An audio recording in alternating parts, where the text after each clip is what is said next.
En Amérique du Sud vivent des oiseaux extraordinaires.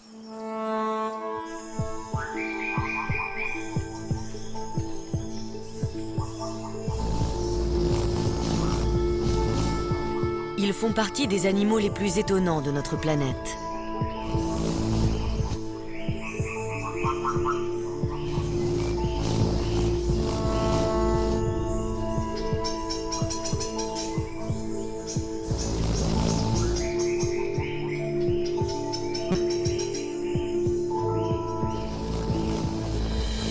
Ils sont fascinants à observer.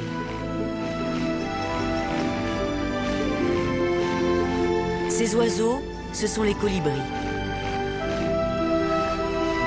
Leur couleur chatoyante et leurs prouesses aériennes les rendent uniques au monde.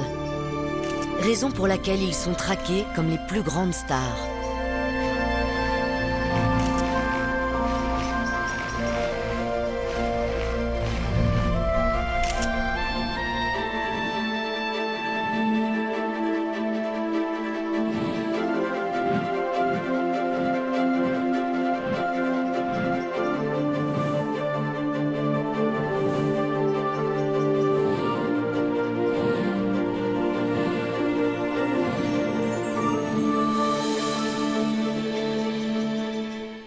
Mais que savons-nous d'eux?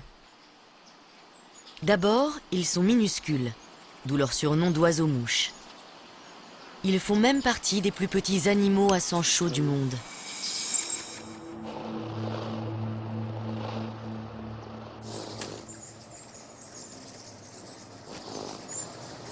Ensuite, ils vivent à 100 à l'heure, à tel point qu'il est difficile de distinguer nettement leurs contours.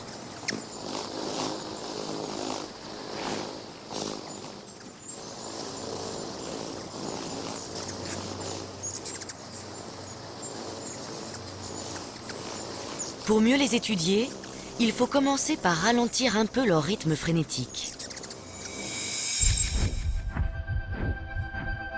Une caméra à haute vitesse permet de pénétrer dans leur monde secret.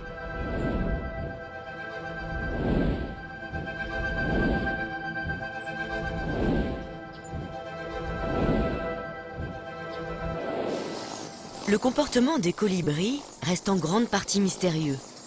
Nous savons qu'ils sont tributaires des fleurs pour se nourrir. Le nectar est leur carburant. Nous savons aussi qu'on ne les trouve que sur le continent américain. La majorité des espèces vit en Amérique du Sud. C'est d'ailleurs là-bas que notre enquête commence.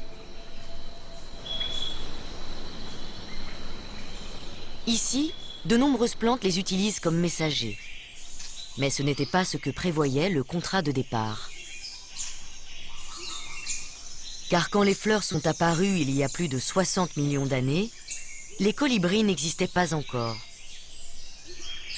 À l'origine, c'étaient les insectes qui assuraient la pollinisation. Aujourd'hui, c'est encore très souvent le cas. En butinant, les papillons transportent du pollen d'une fleur à l'autre.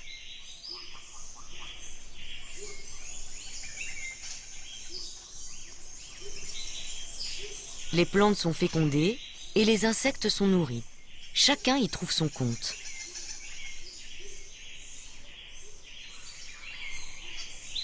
Cette relation d'échange a parfaitement fonctionné pendant très longtemps. Puis soudain, certaines plantes n'ont plus eu recours à leurs coursiers habituels. Pour quelle raison? La réponse se trouve dans les massifs forestiers d'Amérique du Sud. Ici, les matins sont froids et humides.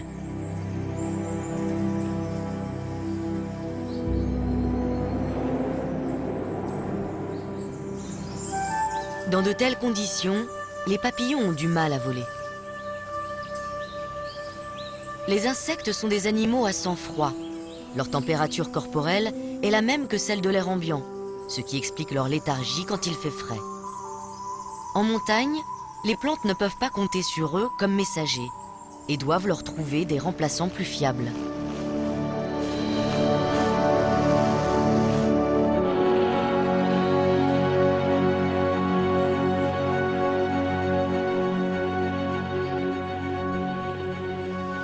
Nous ne saurons jamais avec certitude où le changement s'est produit.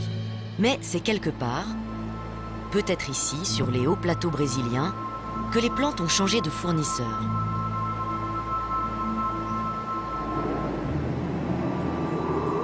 Le nouveau contrat remonte probablement à une 50aine de millions d'années, et c'est un oiseau qui a été choisi.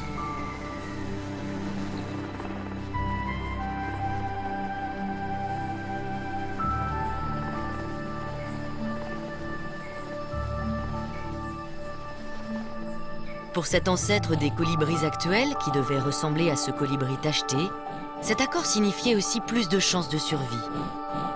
À l'origine, il mangeait sans doute des insectes et des araignées et avait un bec relativement épais.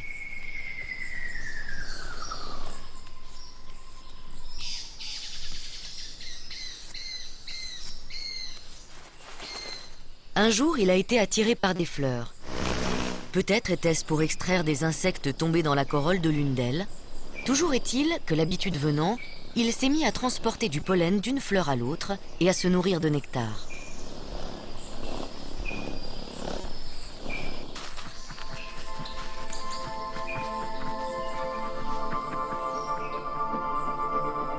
Au fil des millénaires, son bec s'est affiné et allongé.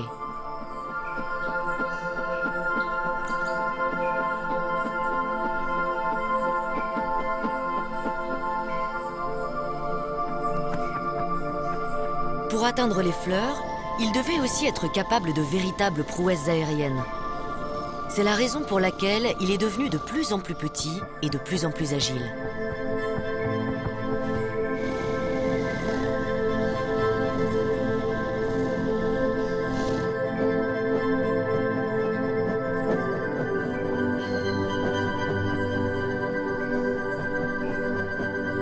Sa langue s'est allongée, de façon à pouvoir plonger au cœur des fleurs.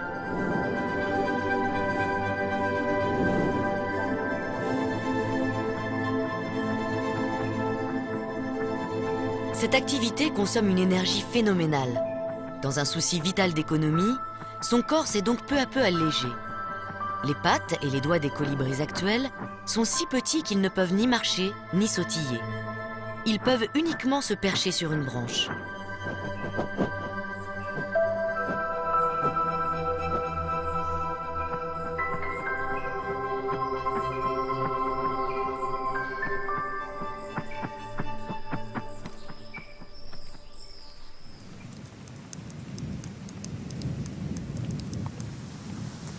Les premiers colibris proposaient un service digne de confiance aux plantes dont ils dépendaient. Ils étaient capables de voler par tous les temps en transportant du pollen.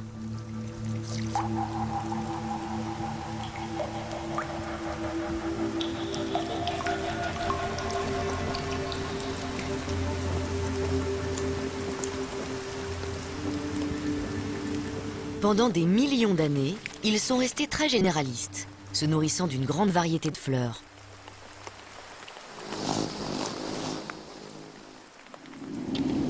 De nombreuses espèces de plantes se sont alors associées avec ces nouveaux pollinisateurs. Aujourd'hui, elles sont plus de 8000 à dépendre des oiseaux-mouches.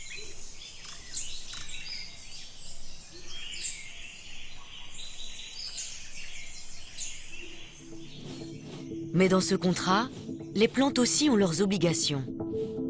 Elles doivent fournir plus de nourriture à leurs coursiers, car les oiseaux dépensent 10 fois plus d'énergie que les insectes dont ils ont pris la place.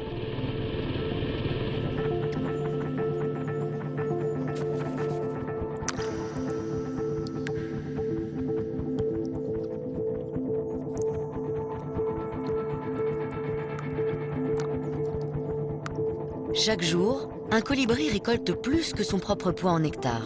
Les fleurs produisent donc une grande quantité de liquide sucré pour satisfaire l'appétit de leurs messagers.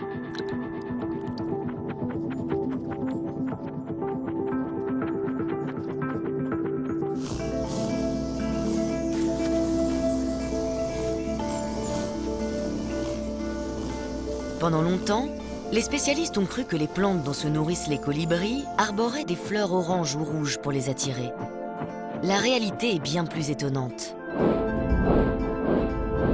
Les abeilles ne distinguent pas le rouge du vert.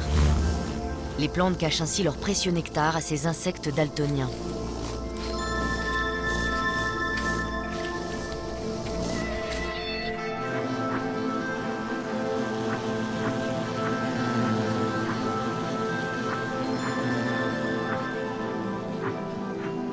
En revanche, elles annoncent clairement la couleur aux oiseaux.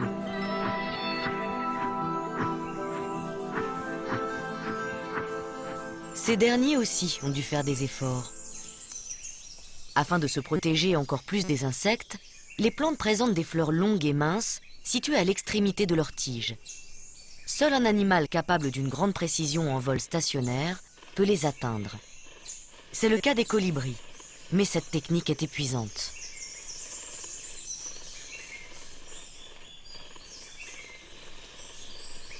D'un côté, ils ont l'exclusivité d'une nourriture riche en énergie, mais de l'autre, ils en dépensent énormément pour s'alimenter.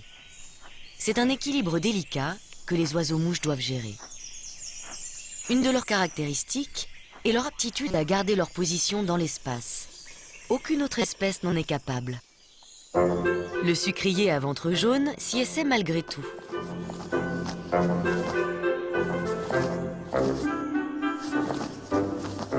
Comparé aux colibris, tous les autres oiseaux paraissent maladroits.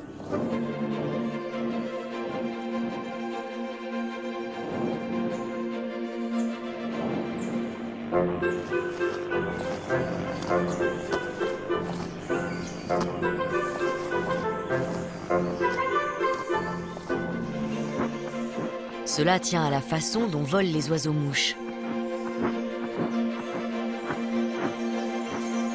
Pratiquement tous les oiseaux génèrent de la portance en rabattant leurs ailes vers le bas. Puis ils replient leurs ailes lorsqu'ils les ramènent vers le haut.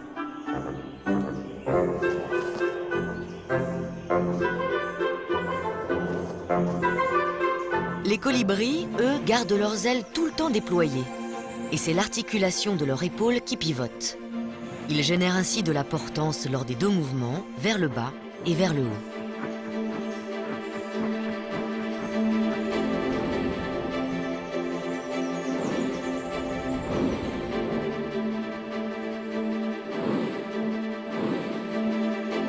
Cette particularité leur confère un avantage considérable et fait d'eux les plus grands acrobates aériens du règne animal.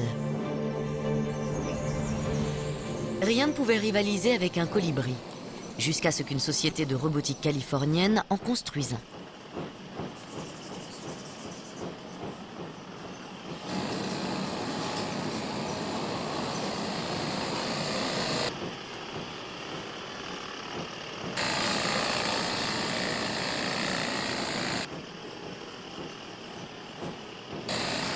Tout comme les vrais, ils volent grâce à la double poussée de ses ailes. Cette prouesse technique est tellement réaliste qu'elle trompe même un véritable oiseau-mouche.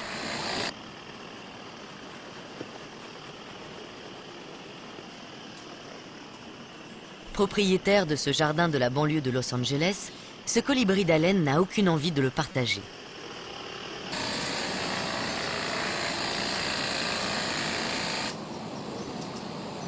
La situation atteint un stade critique quand le robot s'approche de l'abreuvoir à nectar du vrai colibri, qui passe aussitôt à l'attaque. Il a beau être 4 fois plus petit, il n'hésite pas une seconde à piquer sur l'intrus.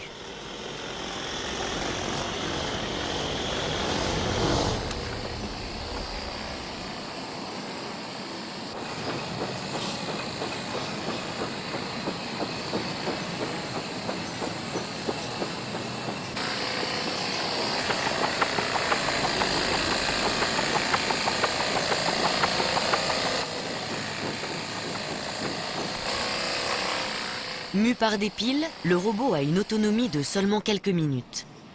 Les colibris, eux, sont capables de rester en vol pendant des heures.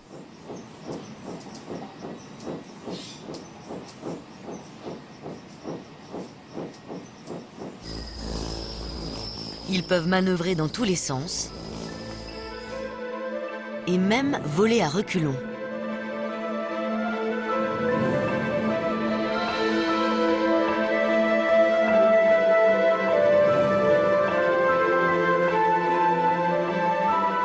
Ils peuvent aussi tourner sur eux-mêmes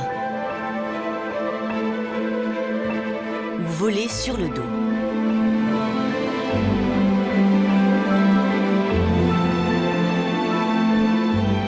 C'est pour atteindre les fleurs les plus difficiles d'accès qu'ils ont développé ces talents de voltigeurs.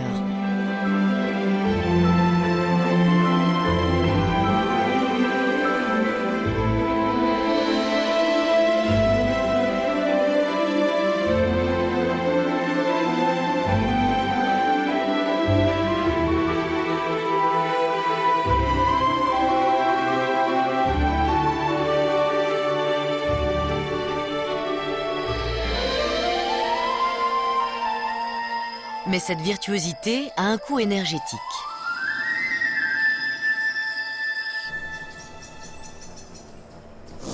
En vol, les colibris ont la consommation en oxygène la plus élevée de tous les vertébrés. Ils battent des ailes 80 fois par seconde. Ils doivent donc alimenter leurs muscles en oxygène.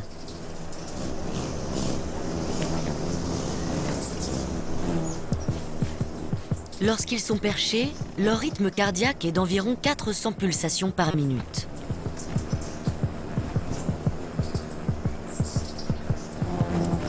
En vol, ils passent à 1200.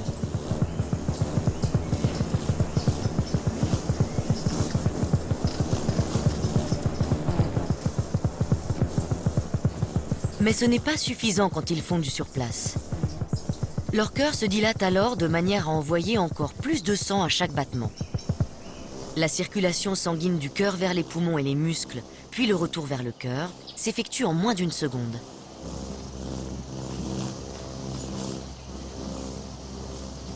Comme tous les sportifs de haut niveau, quand ils ne sont pas en train de se nourrir, les colibris se reposent afin d'économiser leur énergie.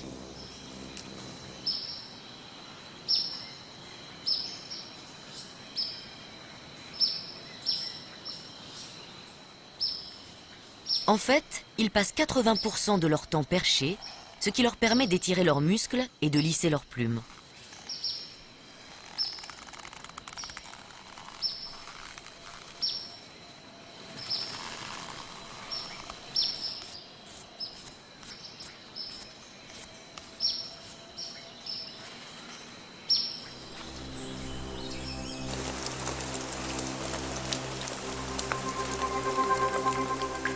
Les averses sont une autre occasion d'entretenir ce magnifique plumage. À la différence des insectes, les oiseaux-mouches adorent la pluie et ne perdent jamais une occasion de prendre une bonne douche.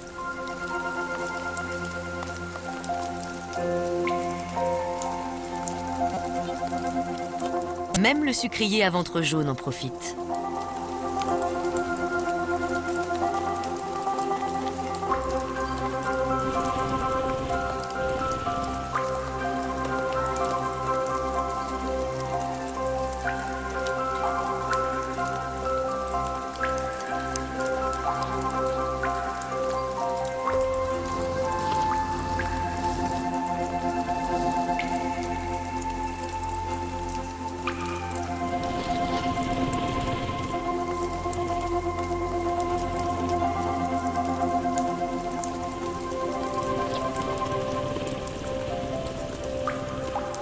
Mais la récréation est de courte durée.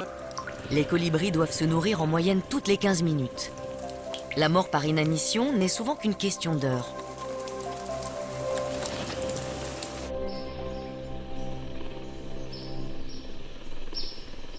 Dans ces conditions, pas question de perdre du temps à visiter des fleurs qui ne contiennent pas de nectar.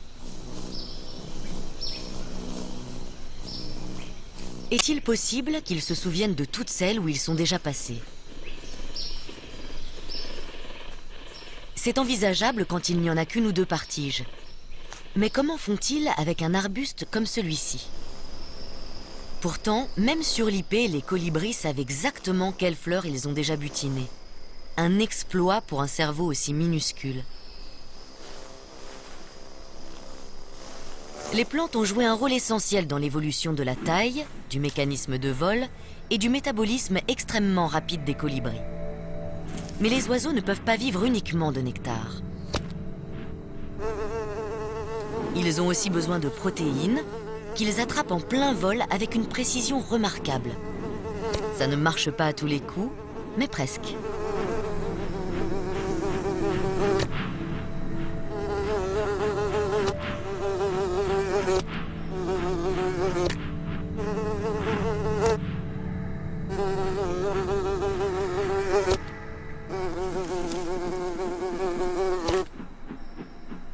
Cette source de protéines leur permet de renforcer leurs muscles et de muer.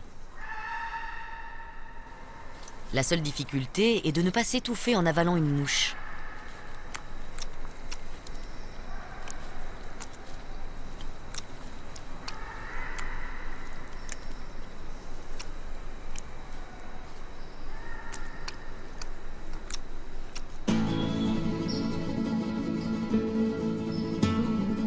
S'ils ont des caractéristiques uniques, les colibris partagent avec les autres familles d'oiseaux la nécessité de se reproduire.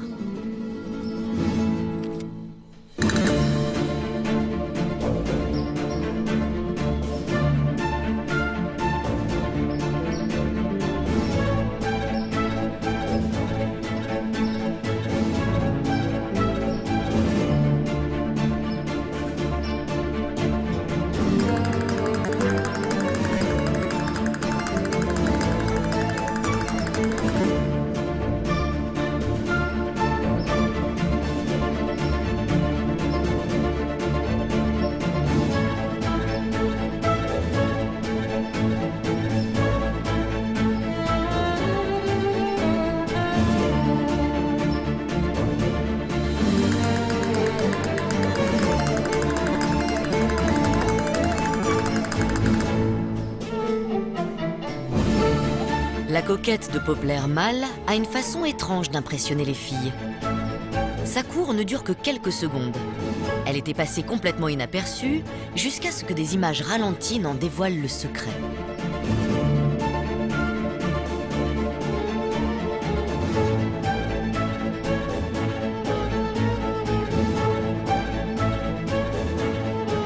Cette débauche d'énergie est peut-être justement un moyen pour le mâle de faire étalage de sa résistance.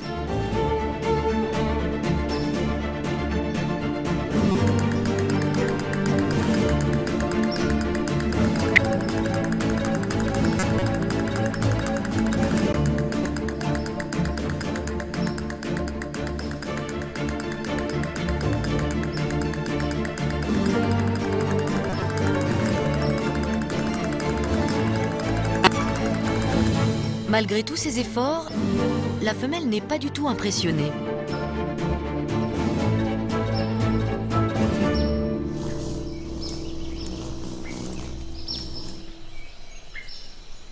C'est la femelle seule qui bâtit le nid et couve. Mais chez les colibris, les choses ne sont jamais simples. La femelle doit rester pendant de longues périodes dans son nid pour réchauffer les œufs. Pour cela, elle est obligée d'abaisser sa température corporelle. C'est la seule solution pour réduire le temps passé à se nourrir.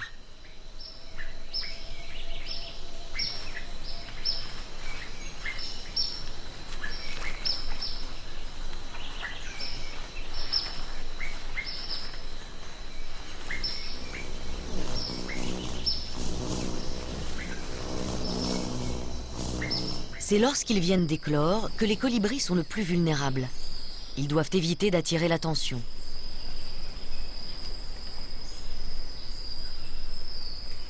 Quand le duvet de leur dos perçoit l'air déplacé par les ailes de leur mère, ils réclament à manger à gorge déployée, mais en silence.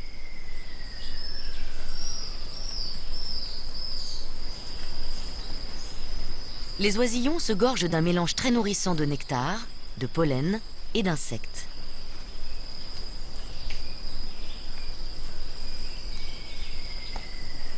Malgré ces soins attentifs, peu d'oisillons parviennent à l'âge adulte. Les adultes eux-mêmes sont confrontés à un problème de taille. Puisqu'ils sont obligés de se nourrir tous les quarts d'heure, une fois la nuit tombée, comment font-ils pour survivre jusqu'au lendemain matin ?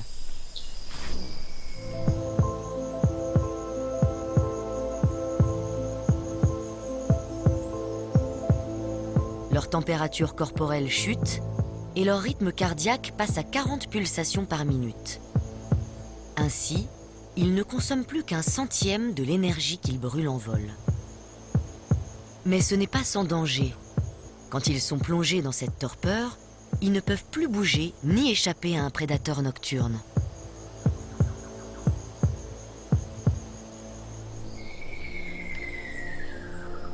Lorsque le jour se lève, ils frissonnent pour se réchauffer et mettent parfois une demi-heure à retrouver un métabolisme normal.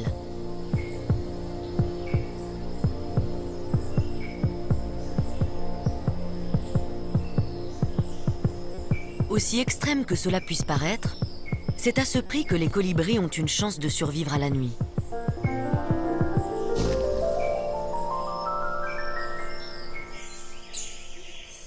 Une existence aussi trépidante nécessite de pouvoir faire le plein de nectar à tout moment.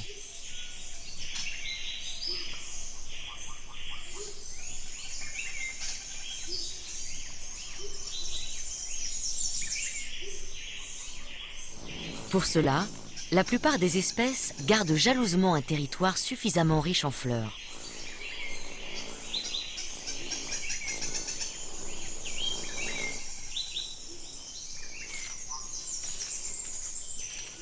Chacun surveille son domaine, prêt à repousser impitoyablement les voleurs de nectar, comme cette femelle coquette de Poplar.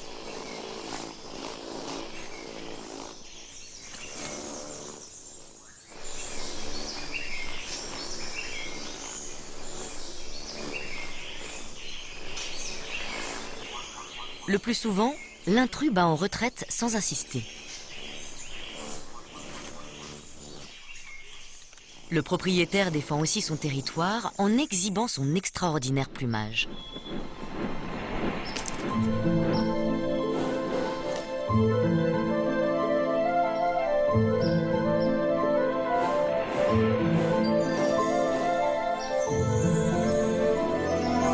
Les plumes des colibris sont iridescentes.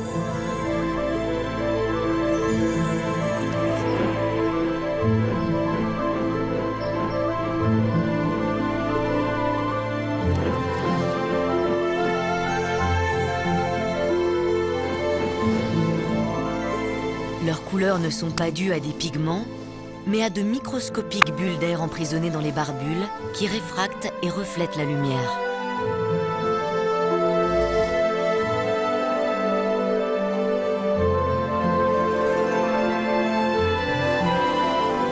Les plumes paraissent éblouissantes ou très ternes selon l'angle de vue.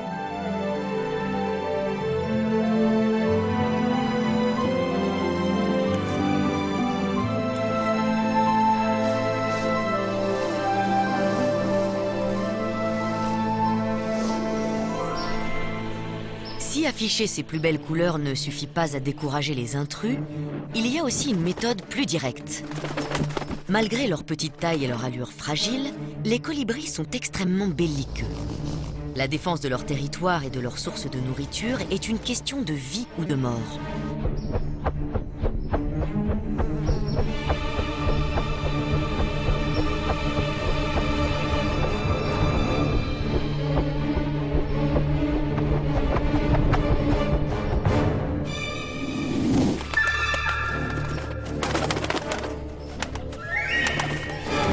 Les combats aériens sont spectaculaires.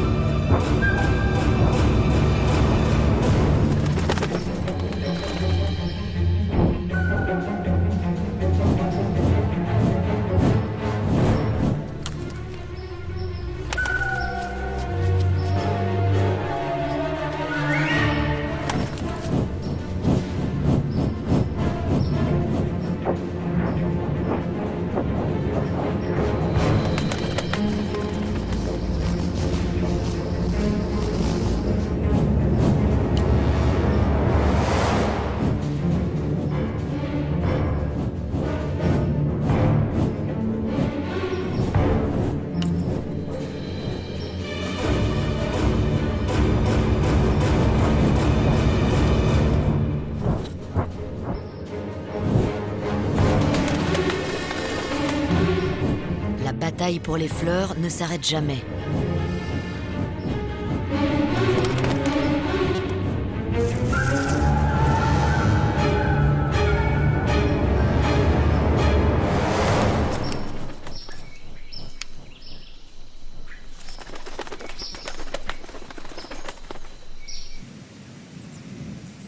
Dans le nord du Brésil, certains territoires ne sont ouverts que quelques heures par jour.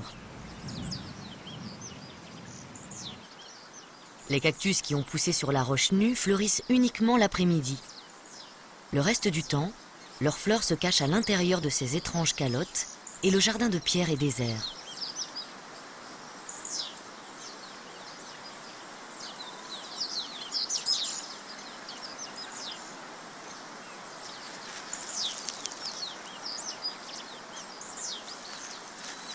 Mais dès qu'elles éclosent, les colibris apparaissent comme par magie. Ils savent à quel moment de la journée le nectar est disponible.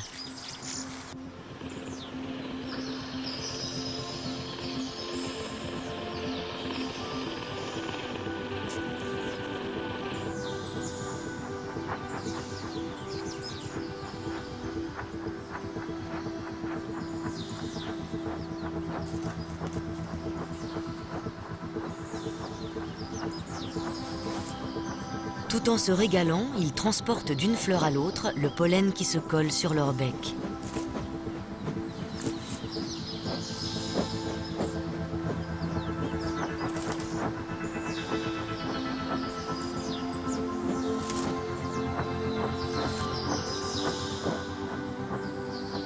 Les colibris se sont partagés le secteur. Chacun défend son espace aérien et en chasse les indésirables.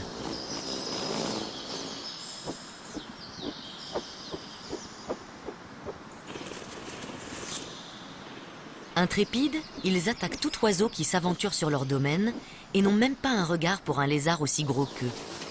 En revanche, ils reculent devant les abeilles et les guêpes.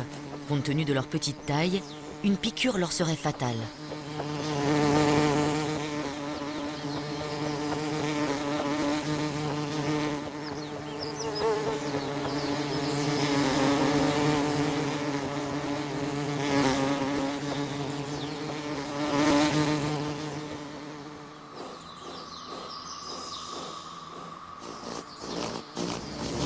Ils se gorgent ainsi de nectar jusqu'au soir. Et dès que la lumière baisse, ils disparaissent les uns après les autres jusqu'au lendemain.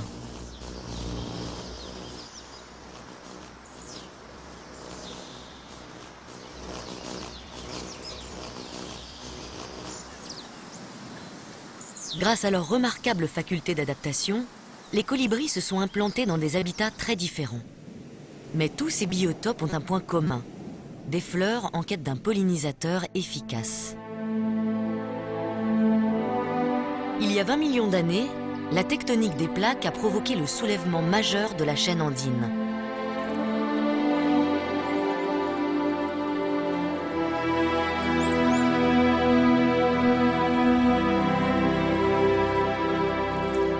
Culminant à plus de 5000 mètres, la sierra volcanique a créé de nouveaux habitats pour les oiseaux.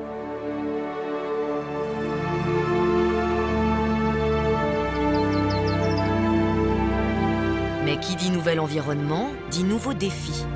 En haute montagne, l'oxygène est plus rare et l'air moins dense.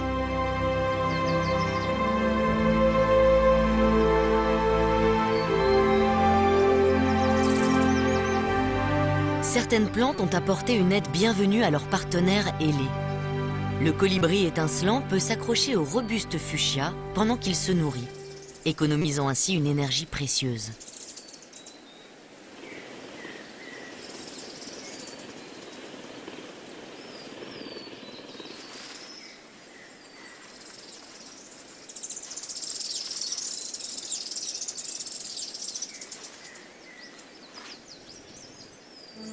Les moyens d'adaptation varient selon les espèces. Le colibri géant est doté d'ailes immenses qui compensent la faible densité de l'air. De plus, la pointe de ses deux ailes se touche presque à chaque battement. Cette amplitude de mouvement augmente la portance. Le colibri géant est le plus grand des oiseaux-mouches. Il fait environ le même poids qu'une mésange charbonnière.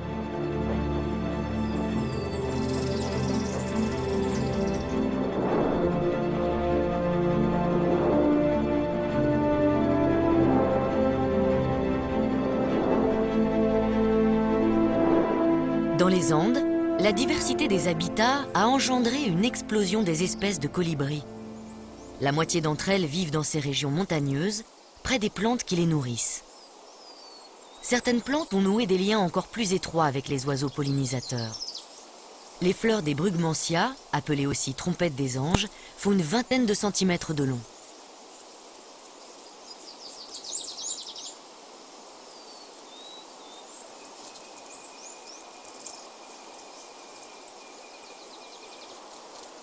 Le nectar se trouve tout au fond de cet entonnoir, hors de portée de la majorité des colibris.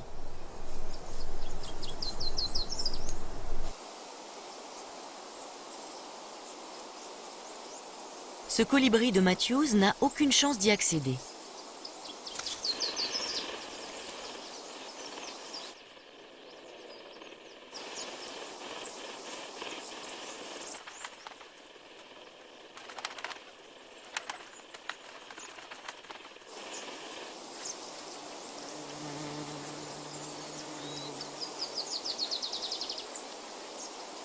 Seul un oiseau-mouche est vraiment équipé pour cette opération.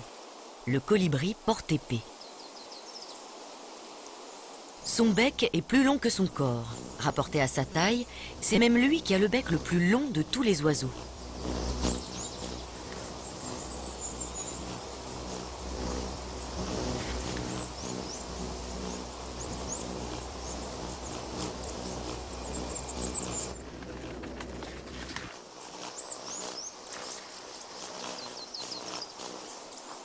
Un grand bec présente aussi d'autres avantages.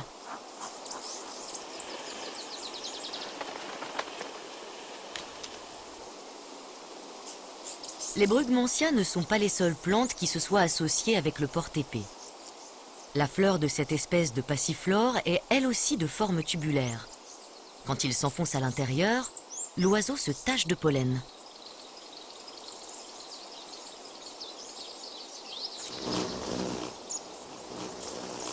En passant d'une fleur à l'autre, il dissémine les grains microscopiques.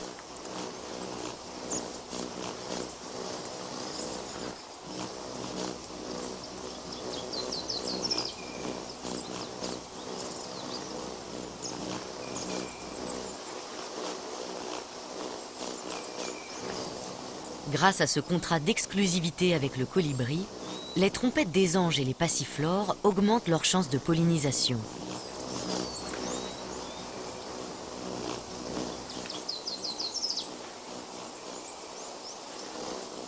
De son côté, le porte-épée dispose de réserves quasi inépuisables de nectar. Les deux parties sont gagnantes.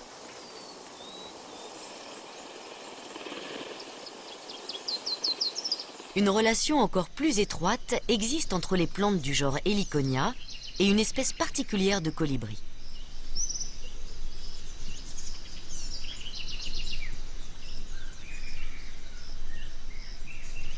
La fleur se dissimule dans des bractées rouges assez coriaces. D'une belle couleur jaune, elle est très incurvée.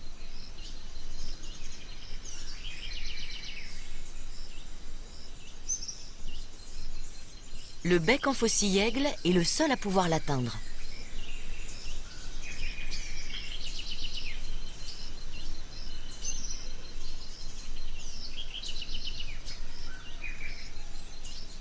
La forme de son bec correspond parfaitement à la courbe de la fleur.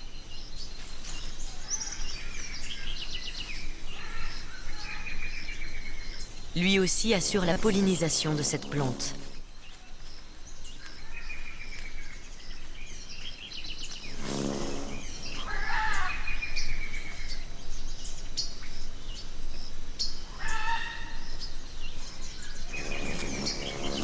Puisque le nectar des Heliconia lui est réservé, le bec en faucille-aigle n'a pas besoin de défendre son territoire. Il passe ses journées à voler tranquillement d'une grappe de fleurs à l'autre.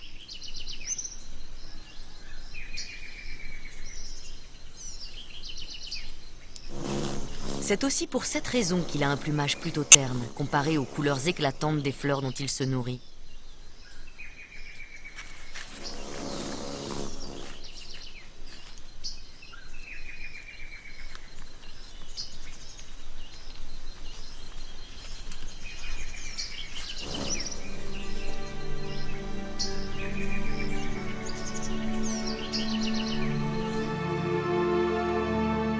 Il y a 6 millions d'années, l'évolution des colibris a pris un tour nouveau. Certaines espèces sont devenues encore plus petites.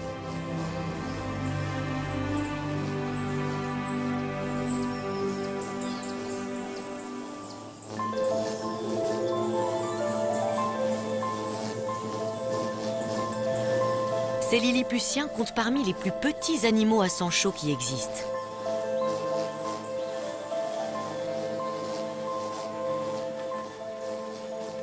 Certains pèsent environ 2 grammes.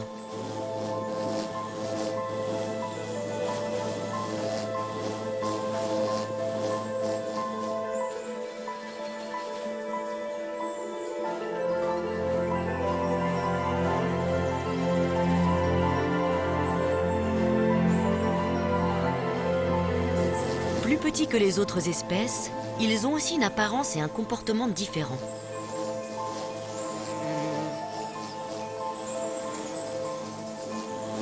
Leur manière de voler s'apparente davantage à celle d'un insecte. Ils n'ont pas de territoire défini et se nourrissent du nectar de nombreuses plantes.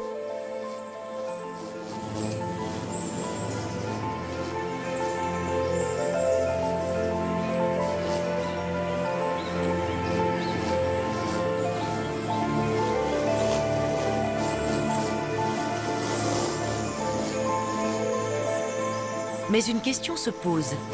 Pourquoi ces minuscules colibris magenta ne sont-ils pas repoussés par le colibri d'Abéillé, nettement plus gros et très agressif quand on empiète sur son territoire?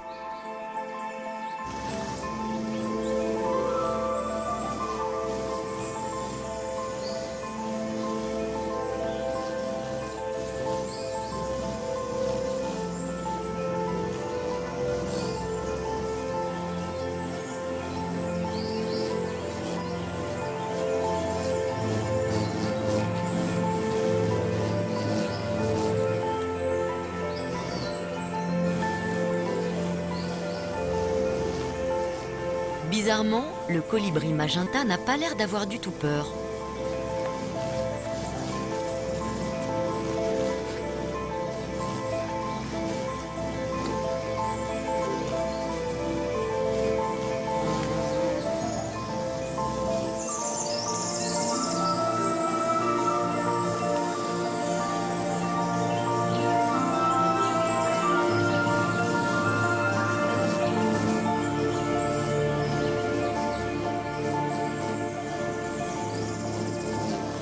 Il est possible que le colibri d'Abéillé n'identifie pas le magenta comme un colibri.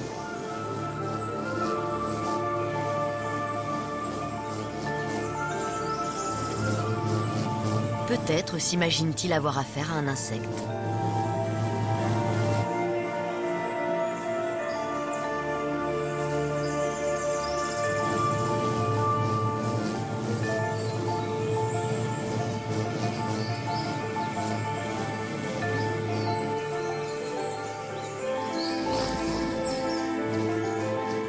Il va même jusqu'à partager une fleur avec le petit chapardeur.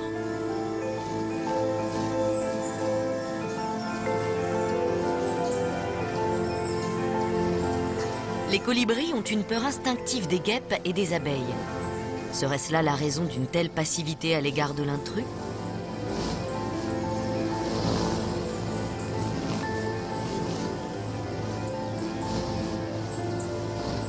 Les mini-colibris seraient originaires d'Amérique centrale, d'où ils auraient essaimé beaucoup plus loin au nord, attirés par l'abondance et la variété des fleurs.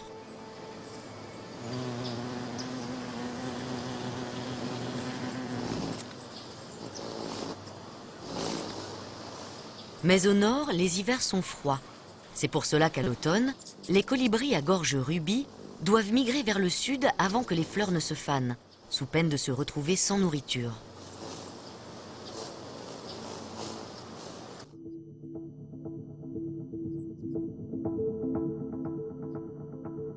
Dès septembre, ils font étape dans des villes comme Rockport, au Texas. Certains ont déjà parcouru plus de 3000 km depuis le Canada. Pour beaucoup, le plus grand défi reste à venir.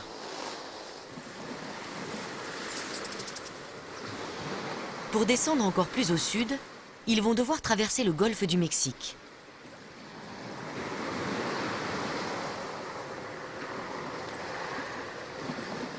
De nombreux habitants ont installé des abreuvoirs.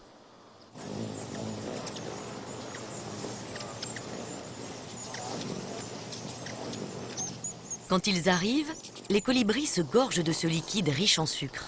En 3 jours, un oiseau peut quasiment doubler son poids.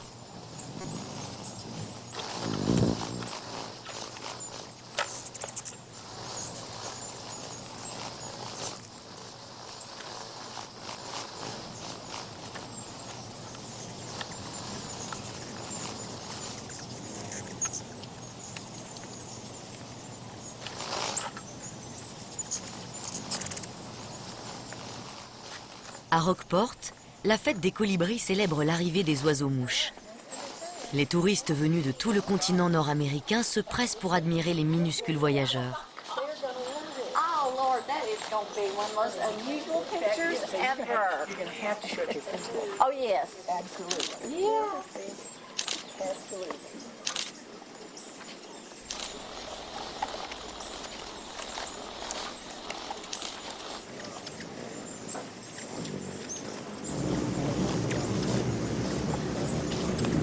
Au plus fort de la migration, la ville est envahie par des dizaines de milliers de colibris. C'est un spectacle unique au monde. Cela a donné des idées aux gens du cru. Ils ont lancé la mode du casque à brevoire.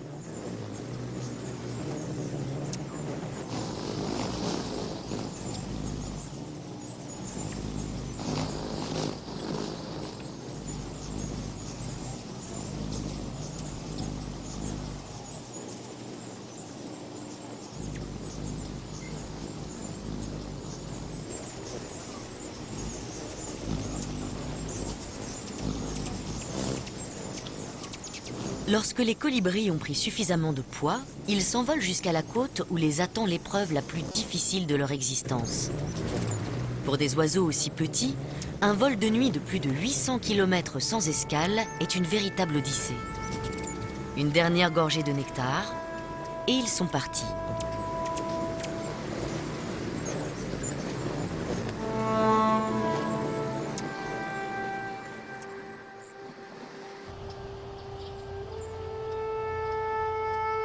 Récemment, des scientifiques sont parvenus à localiser les colibris grâce au radar Doppler du Service météorologique national des États-Unis.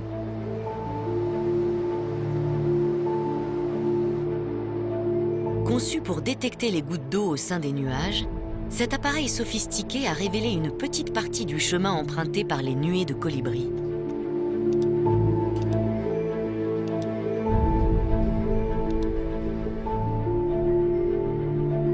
Mais le reste de leur voyage reste un mystère.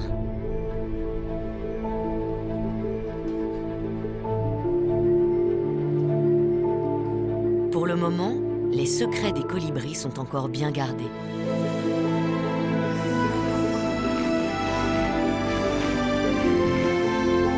Mais une chose est certaine, ces minuscules voltigeurs aux couleurs éclatantes sont de véritables joyaux de la nature.